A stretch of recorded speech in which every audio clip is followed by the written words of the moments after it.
Salutations readers, welcome back to the Student Girl Writer channel, and today it's going to be a reading vlog.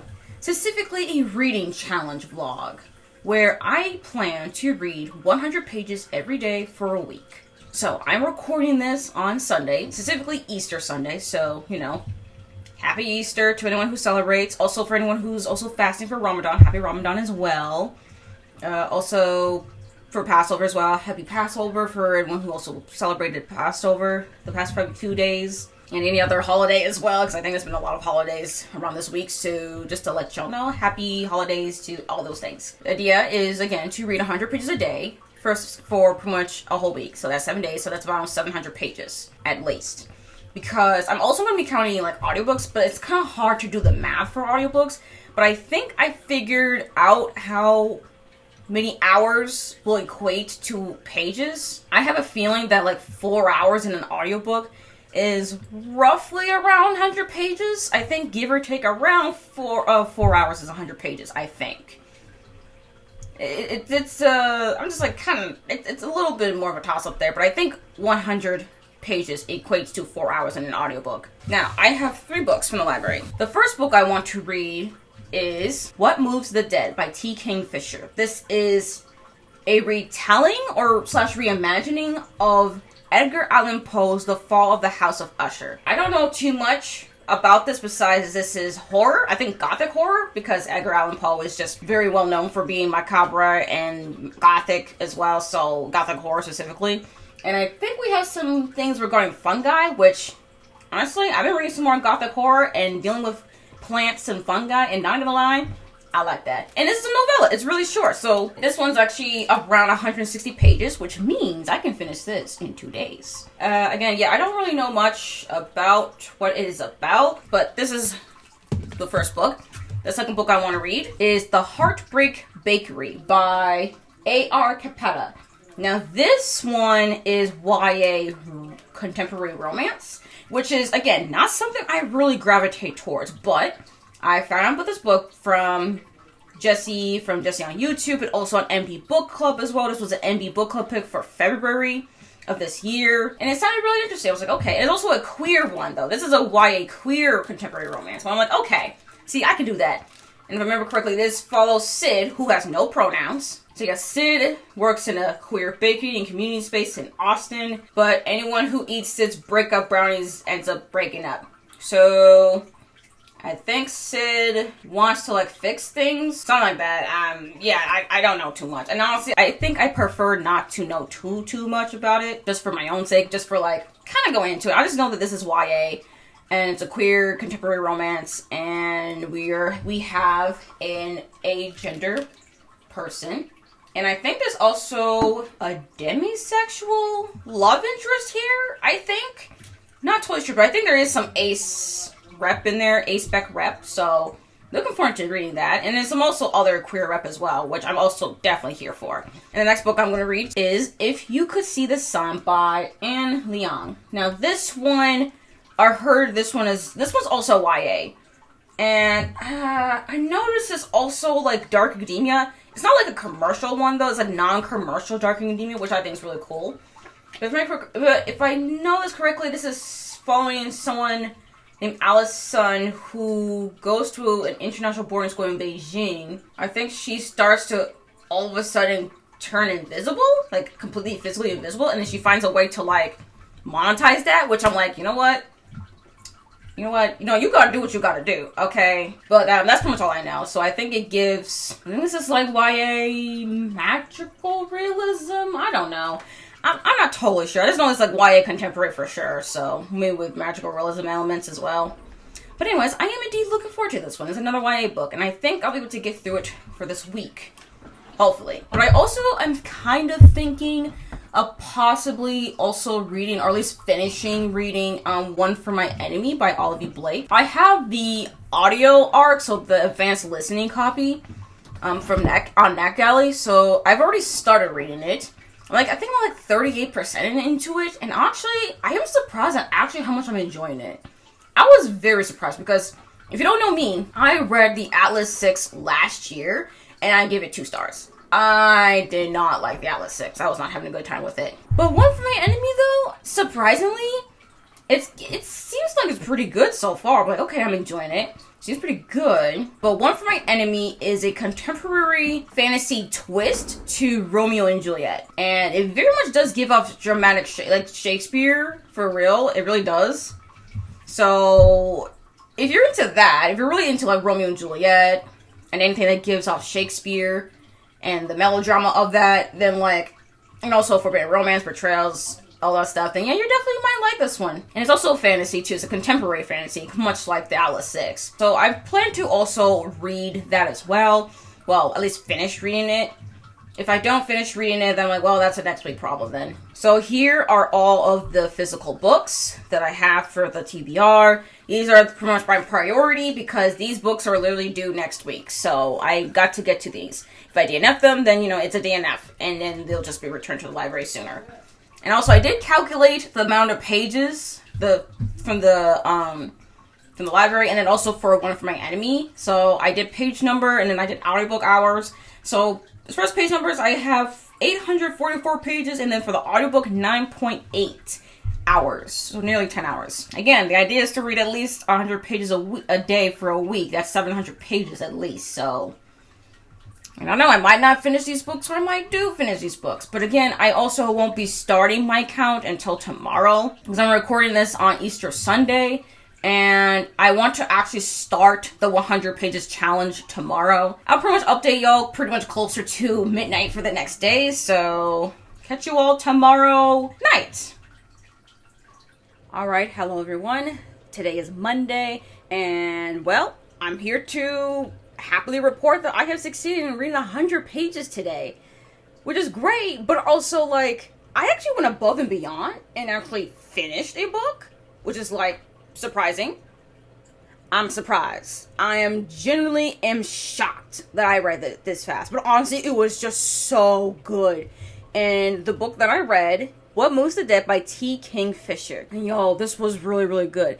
And again, if you don't know what Moves the Dead is about, this is very much so the fall of the House of Usher by Edgar Allan Poe retelling. It really is. Now, I am someone who has not read the original source material, so I kind of went in this one blindly. And honestly, I'm definitely inclined to actually read the original source material, even though, again, the original source material is actually really short. It's like a short story. So, it's not going to be as more, I think it would still be pretty good. It's just that, I'll have some questions, but this one really just gave it everything. This is modern gothic horror at its finest, at least that I have read. Okay, this is really, really good. I was just engulfed. I was engulfed in the very first page. I was like, ooh. Because it literally starts off like describing fungi. And again, I'm starting to realize that I actually do like reading gothic horror or any gothic book that describes plants and fungi. Like, this is interesting to me. I'm learning something new here, and this was just so good. Also, I was actually really surprised that the main character is non-binary. Not like explicitly, is not like the actual word non-binary does not exist in this world here. The time period was like 1890 somewhere, 1890s somewhere in some small country in Europe. At least inspired by a small country in Europe. So it doesn't really have the vocabulary for non-binary, but it very much is implied to be, for the main character, Alex Easton, to be non-binary. So if you're looking for that kind of rep, it's in here. And I think it's done really, really well. And I just really, really liked it. Like, it's very, very horrifying. Like, I actually was like feeling things. I was like, this feels really weird. Like, oh no. I was like, oh hell nah. Like, y'all, I was going through the motions. This was really, really good. I was like, oh my gosh, this is just good. It's just really good. I don't know what to say. This is just gothic horror in its finest, and it's very much submitted for me that yes, I love gothic horror. I'm here for it. Now, I have not read anything classic that I remember in recent memory, besides like Frankenstein, but that's in school, and I do plan to actually read Frankenstein one day. But yes, I definitely loved it. I really love the writing. I love the descriptions. I really like the characters. I like how the use of fungi were used in here. Like, it very much is giving Mexican Gothic, even though, I will say this, I have not read Mexican Gothic yet. I will, even in the author's note, T. King Fixture has read Mexican Gothic and even said in the author's note to go pick up this book. Go pick up Mexican Gothic. So I will do it. All right? I will read Mexican Gothic one day. I don't know when, but I will.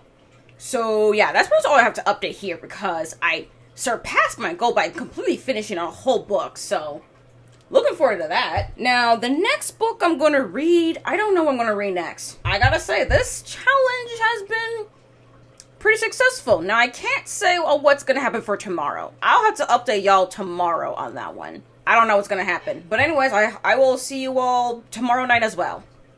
Salutations, readers. Today is Tuesday, and I'm here to update y'all again. And actually, I also surpassed my goal, just like I did yesterday, except I actually even doubled my goal. So I actually read more than 200 pages today, which was like surprising. Like, wow, that's awesome. So I started reading The Heartbreak Bakery by A.R. Capetta. I've read up to page 42, which is not really a lot, but so far, my general thoughts is that I am liking it. I do like the writing style. I do like Sid. Not someone to rave about a lot, but I do like Sid.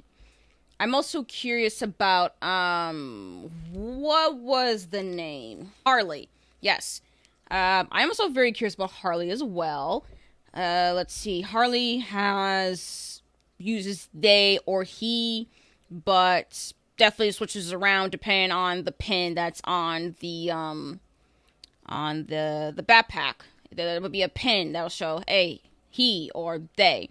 So definitely switches around. So I'm like, okay, cool. As of right now, I think we're part in the part of the book where Harley uses they, so I'm referring to they right now. So I'm liking this. It's very much cozy. It's very much lighthearted, despite the fact that Sid had experienced a breakup. So yeah, it's not really a spoiler. It's right there in the synopsis. So yeah, I definitely experienced a breakup, and the breakup brownies have already been coming into effect already.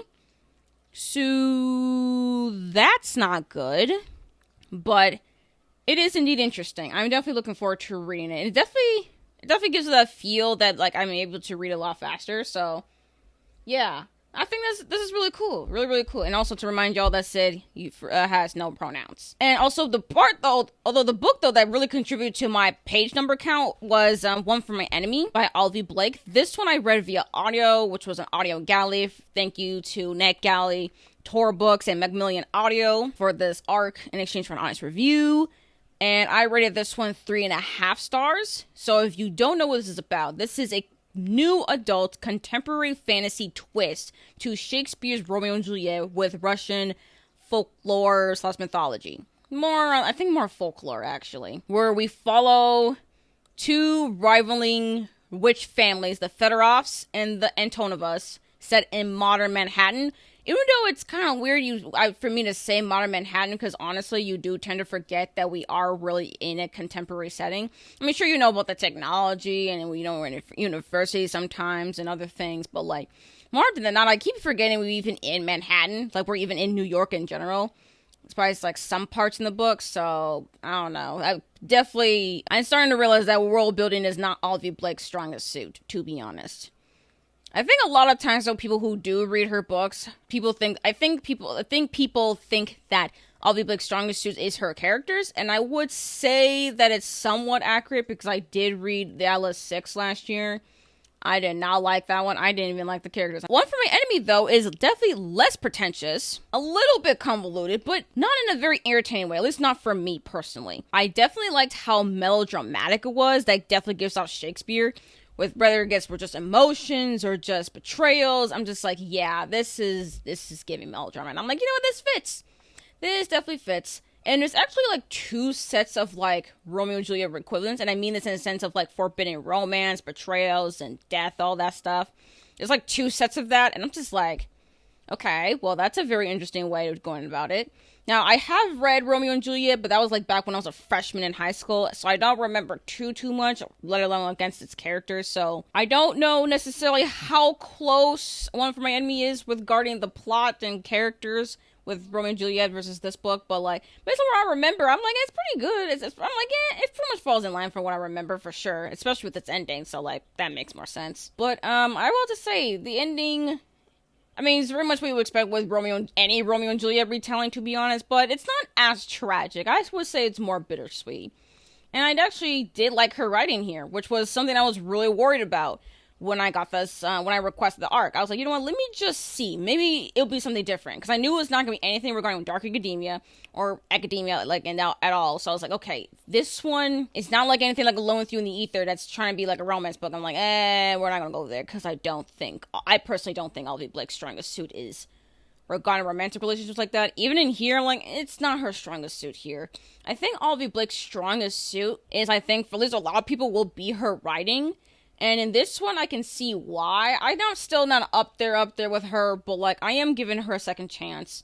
And I say that, we have some better potential here. To the point that I actually am kind of excited to read Masters of Death that's coming out in August. So definitely looking forward to that a little bit, actually. Yeah, but as far as the one for me enemy, though, I definitely enjoyed it. I think it was pretty good. But I don't know... It doesn't give, like, that 4-star feeling at all, to be honest, for me, because there's definitely some plot convenience and some world building magic convenience that I'm just, like, not here for. That I'm just like, okay, you just have this here just because it was just convenient for you. So let's not do that. So I didn't appreciate that. But nonetheless, though, I still think it's good. I think I actually would recommend that one more for anyone who wants to read Olivia Blake. Any of her works. I mean, I personally would not recommend the Atlas 6. That's just me personally. Maybe there's a particular reader out there who would read that more. Or even Alone with You in the Ether. I never read it, but I don't think I ever will. But yeah, I definitely do recommend One for My Enemy, especially if you're into a different take in the Romeo and Juliet retelling stuff. Because I'll tell you, Romeo and Juliet has a lot of retellings. A lot. But with the way that Olivia Blake has done this one, I won't be surprised if she could do another Shakespeare retelling kind of thing. And as far as what else, I think that's it for as far as like the challenge. But I have gotten a copy of Untethered Sky by Fonda Lee, so I don't know if I'll read it for this challenge or not because I still have to finish Heartbreak Bakery, and I do want to also read If You Could See the Sun as well. So depending on how fast I read those books, or if I DNF any of them, then I probably will get into Untethered Sky. Or if I just don't get to any of these and I just get to Untethered Sky, it is what it is. Oh, and I also got the audiobook.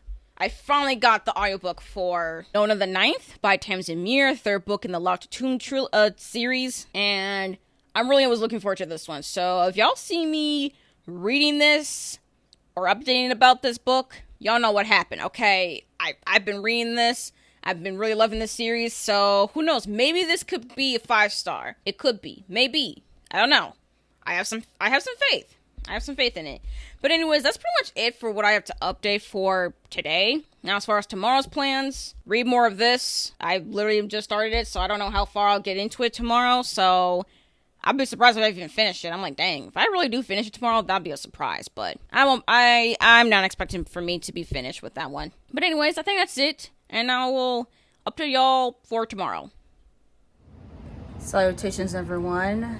Today is Wednesday. Yeah, today is Wednesday. Just want to update y'all again. And today was actually more of a struggle. I was actually struggling to even finish trying to even get to the goal. I have made it to 100 pages, a little bit over, like 106, but compared to like the past 2 days, it's not really a lot, but still good though. I made it to 100 pages, so it's definitely telling me that, yeah, it's not very easy to get to 100 pages every day. There's gonna be days when it's easy and days when it's hard, to the point that I'm just recording on my phone for right now, like I always have. But updates.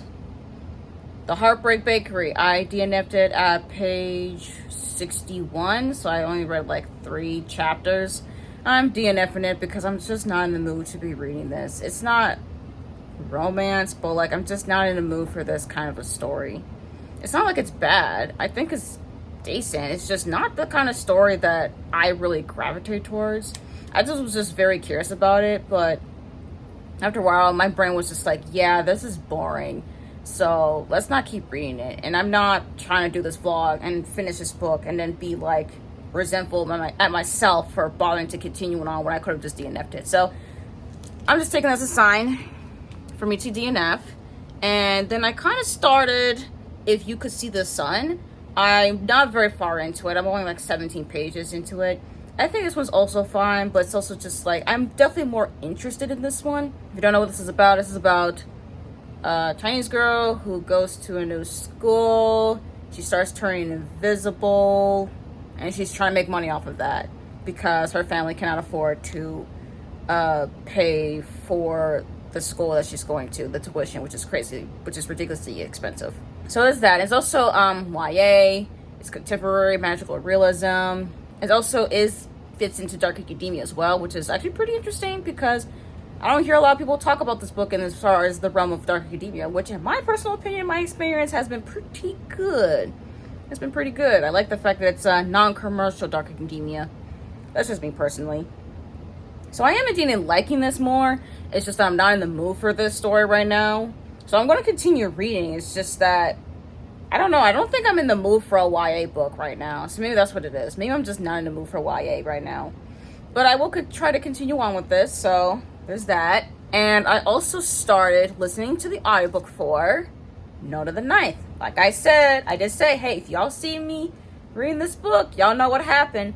And yeah, I think I've been more in the mood to read Nona. In fact, Nona was the one that actually helped me to read more and actually meet my goal. I've been reading the audiobook. I finally made it to part 2 in this book as well.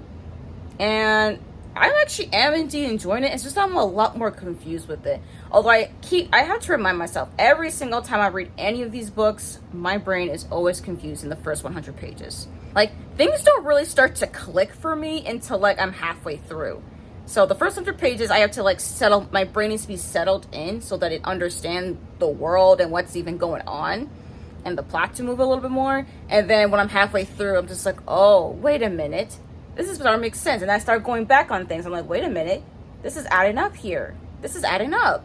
So I'm just trying to remind myself that, I gotta be a lot more patient now with Nona. And there's definitely some more biblical references here. Like, there's a couple parts in here that I'm just like, you just have a whole title that's like a Bible verse, specifically in the book of John. And I have not touched the Bible in years, so I have just been going to the Bible app just to be like, okay, what are these verses for?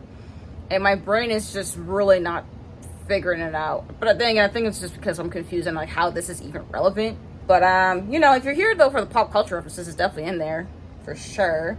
I think it's gonna be a lot more pop culture references as time goes on. So I'm definitely taking my time with it. I'm definitely annotating it as well so that I have all my thoughts in here because I gotta habit read this thing. Okay, I could honestly just follow along by audio now. I have read enough about this series to just stick to the audiobook, but honestly, I like following along with the physical copy, especially when I'm annotating.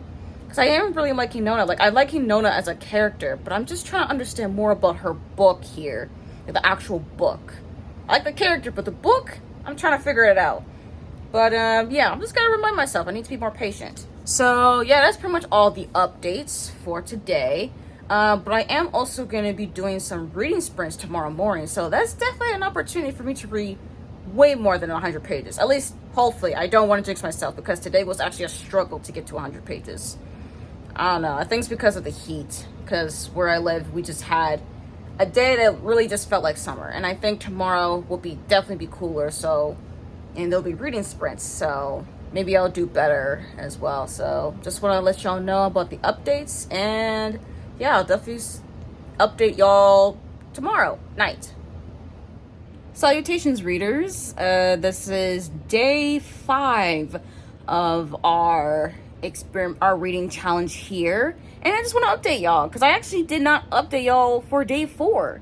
And I just wanted to update pretty much 2 days for just 2 days. So for day 4, I did not meet the 100 page goal. No, I read 72 pages.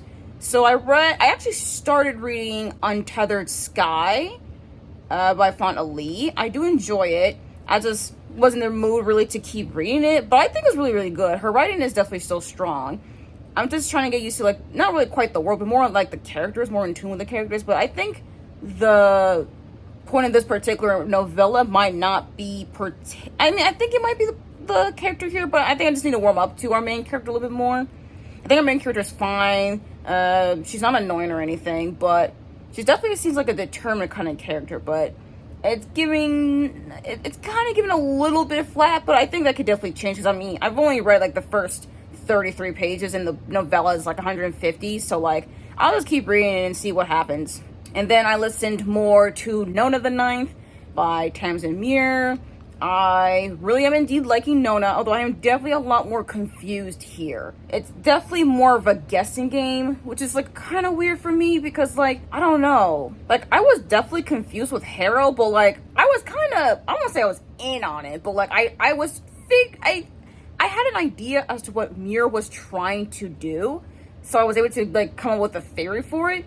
And here, I also do have a theory for at least on Nona a little bit, but like Nona the character. I'm just wondering about some other world stuff in here in this book that I'm not totally sure. And it's definitely some like chapters, like several chapters where like the heading is like the chapter title is like a Bible verse from literally the book of John. And I'm just like, I don't understand why we're doing this. And I'm just like, it's a very interesting choice to do. And I'm just really trying to figure out the mystery with it. And I have to keep reminding myself every single time that Muir is going to confuse you purposefully until the very end where everything makes sense. But then, though, I always get confused by the epilogue. I always get to the epilogue and then I'm even more confused. And I'm just like, wait, what? And unfortunately, I won't be able to get those answers until next year. So, you know, I'm going to be struggling. There's going to be a time. But I am indeed enjoying Nona. But I really want to update y'all today because, for day 5, I did absolutely no reading. No reading was done at all. It's not like I didn't have an opportunity to read. No. I had several opportunities for me to read. I just didn't feel like reading. Which, I mean, it's kind of like not really the point of this challenge. Especially since I did start out pretty strong. But I just have to remind myself that I can't really force myself to read.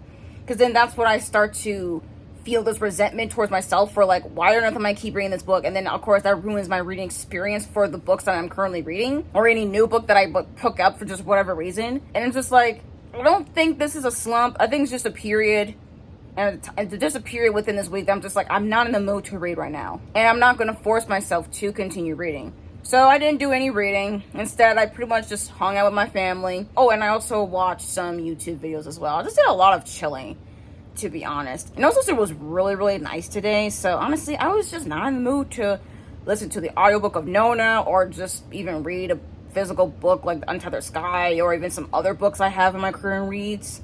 So yeah, I just want to get in here and just say that, hey, it's okay. Even when you try to challenge yourself, that there are just gonna be days when you just don't meet that page limit, that page goal, you know? Some days you just go above and beyond like the first 2 days, and other days you are literally not in the mood. Or you do get there, but it's like, and then you just don't meet it, and then you just don't read at all. So, just want you to know about that. Now, as far as tomorrow, I might read. I might. I'm not going to guarantee nothing, because tomorrow is Saturday. I don't know. I don't know, but, so, I don't know if I'll read, or I'll just watch something, or listen to something, like podcasts. Oh yeah, I forgot. I also was listening to some podcasts, too, so I was doing that as well. But yeah, those are pretty much the updates for today. For tomorrow, I have no idea what I'm going to do. I don't know if I'm going to read or not. But, you know, if I read, I'll let y'all know the page number. So, yep, talk to y'all tomorrow night. Hello, everyone. Salutations. I'm pretty much going to be updating for days 6 and 7, because I legitimately forgot to update for day 6. Mostly because I didn't get a lot done for day 6. I only read like 14 pages, and that reading was done by me listening to the audiobook for Nona the Ninth. Now, I know it doesn't have the cover because I just took out the dust jacket, and I have these headphones on because I was listening to the audiobook, and I am indeed annotating it as I'm going along. So I've only listened to like 14 pages worth of the book yesterday. Yesterday was like, you know, I felt a little bit better, but not really enough to like keep reading. So today, though, I definitely feel, I don't want to say I feel so much better, but it's definitely an improvement from yesterday, because as far as today, I actually met the reading goal for today. I read 159 pages. So, yeah, so this audiobook, I think, is close to 16 hours. I think it's 15, 16 hours, so I finally made it to the 10-hour mark. So, yeah, I have, like, this chunk left here. That's like the 5th part in this book. It's a really big chunk, to be honest. I'm like, dang, talk about a way to like get to the finish line for real in this book. But I will have to say, though, that I really am enjoying Nona the Ninth a lot more than I initially did. It's just, I was just struggling a lot with, like, the narrative structure here. I think, I will have to say that the narrative structure is definitely more straightforward than Harrow. It kind of reminds me of Gideon in a way, but definitely it's slightly different as far as its narrative structure. So it's similar to Gideon's, but still not that the same. But I think I started to realize I prefer Harrow's book more than Nona. Even though it's not a bad book. In no ways am I disappointed in this. I'm not. It's just that I'm having a trouble time with my reading experience with it, which I think is fine, and I think that's pretty fair to make note of, you know, because I really do like the characters here, but there's also just some things going on here that's like, okay, I need some more explanation. Things are, like, making sense, but also not making sense, but then again, I have a whole chunk here to get through, so it's definitely gonna make sense. So I just want to just do a quick update for these days, and then I will close out the vlog definitely tomorrow morning and all that. So I will see you all with an ending clip tomorrow. Salutations, readers. Today is another Monday, and I'm actually here just to wrap up this entire reading challenge. So let's go over the weekly total, as in the total of pages I've read this entire week. So for the whole week, I have read 725 pages, which is very good. I mean, the goal was to read 100 pages a day for 7 days. That is a total of 700 pages. However, I have read over 700 pages this past week, but I did not read 100 pages a day. There were days in which I read more than 100 pages. Even one day that I read 200 pages. But then there were days when I struggled to get to 100 pages. Days that I read less than 100 pages. And there was even a day that I didn't read anything at all. No reading was done. And I think that's really indicative to show that, you know, stuff can happen. It's, even if just for your own personal goal of just reading, whether it's reading every day or hitting that page number count every day, and that there are going to be days when you meet that goal. There are days when you surpass the goal, even 2 times to surpass the goal if possible, and there are days when you struggle to reach it, despite you actually reaching it, and then days when you don't reach that goal, days that you don't even read at all. And I think that this challenge really shows me that, yeah, there are times when I do get, you know, I get through books, but I just go my own pace because other factors just going in.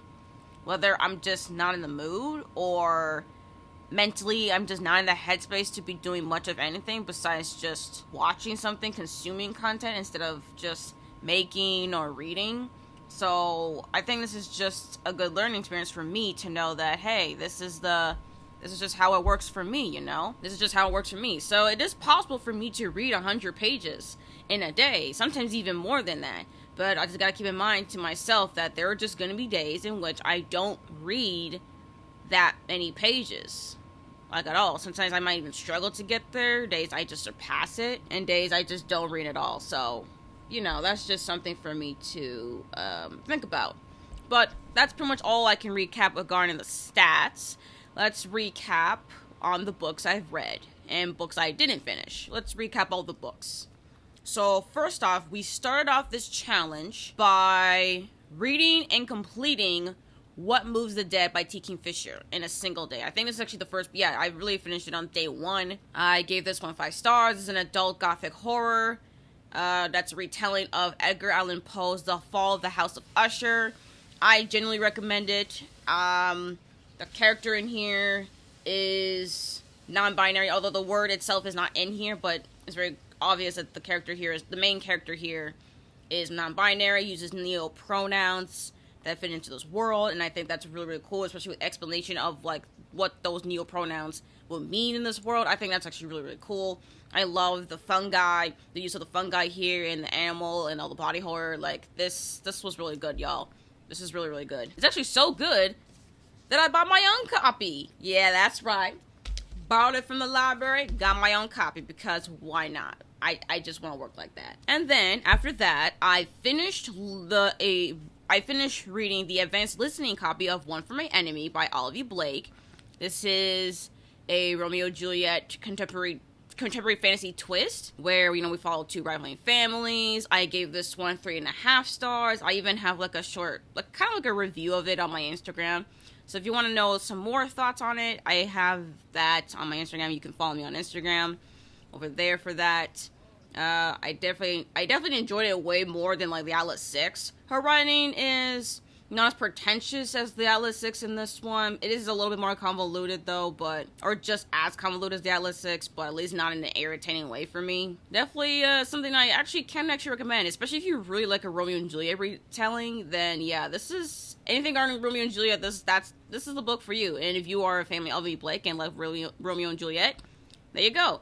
Maybe this be like your 4 or 5 star. For me, 3.5 that I will round down to a 3. And then after that, I was reading The Heartbreak Bakery by A.R. Capetta and started reading If You Could See the Sun.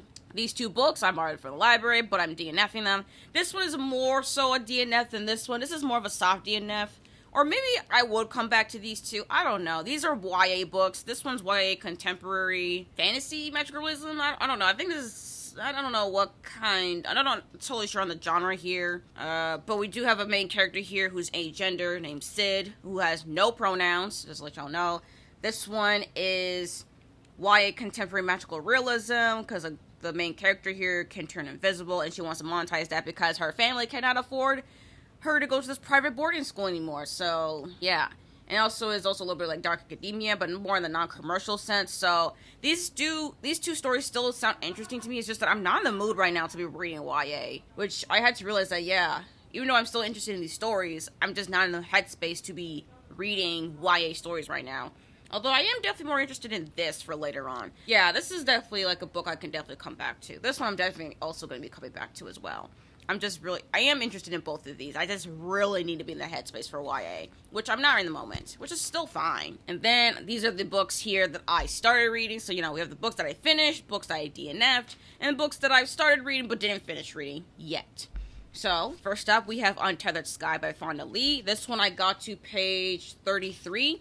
This is like an epic fantasy fable novella. This is the first story by Fonda Lee after the Greenbone Saga that's not Greenbone Saga related. I mean, I know she has books before Green Saga, but this is the first one after it, so cool. I do like the writing. I do like the world. I'm still not very far into it, so I can't really settle on anything right now, and I haven't read it in a few days either, but based on what I remember, I definitely like the main character because, she based on just here, she loses her family and she needs to, I guess, have a purpose somewhere. I don't know, but she's a rock trainer, which is like these birds, giant ass birds here, and there's our main character here. So yeah, I'm not totally sure actually on the synopsis here, and I don't feel like reading the flap to do that. So yeah, but I still like it though, so I'm definitely continuing on this one. But the book though that I've been reading the most of though is Nona the Ninth by Tamsin Muir, the 3rd book in the Locked Tomb series. Not the ending. This is the book that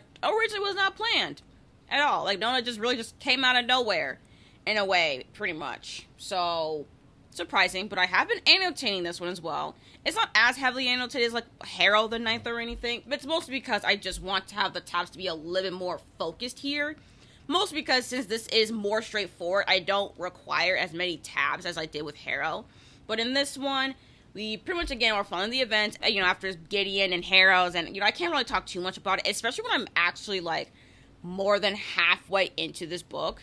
Like, this part here that I have left is literally like a whole part. Like, it's the last part in the book. So, and I am indeed enjoying this one. I don't think this is gonna be a 5-star. I mean, I don't want to say I don't think, because honestly it really could be a 5-star, but right now I'm settling more on a 4.5-ish. Yeah, I think if I were to rank the books as of right now where I am with Nona, and I ranked Gideon and Harrow, I kind of changed my Gideon the 9th rating a little bit, because originally I put it as 4.5, but honestly I kind of went it down just a tiny bit to like a 4.25, so it's still really, really good. Let's see, Harrow, I say 4.75, and this one is giving 4.5 feels. Maybe something could definitely change towards the ending here, which definitely can. There's a lot of pages for me to change my mind. And I don't know, this could be I want it to kind of be like a 5-star. I actually kind of want to give Tamsmere a 5-star, but like, if it's not Nona, it probably will be Electo, which I still do not know when that book is coming out. You know, it is what it is. I want Mir to take their time for sure. So, yeah, looking forward to finishing this. And yeah, I definitely am liking all my tabs here. Alright, these are all the books that I have read, DNF'd, and started reading throughout the challenge, plus the audiobook, the advanced listening copy of One for My Enemy as well. So yeah, thank you all again for coming to this channel and watch me do this reading challenge. It definitely was not, some days were very easy, some days were just really not easy at all. They were just hard. So I'd like to thank you all for coming to this channel. If y'all want to see more videos like this, please comment down below on some like reading challenge ideas, you know. But yes, thank you all again for coming onto this channel. If you want to see more content from me outside of YouTube, definitely go down to the description down below, where I have my linked tree with all my social media links, like Instagram, Twitter, Goodreads, Storygraph, Letterboxd. All that stuff will be in there down below. And yeah, I hope you all are having a good morning, afternoon, evening, night, whatever time of day it is for you, and I hope to see you all in my next video. Bye.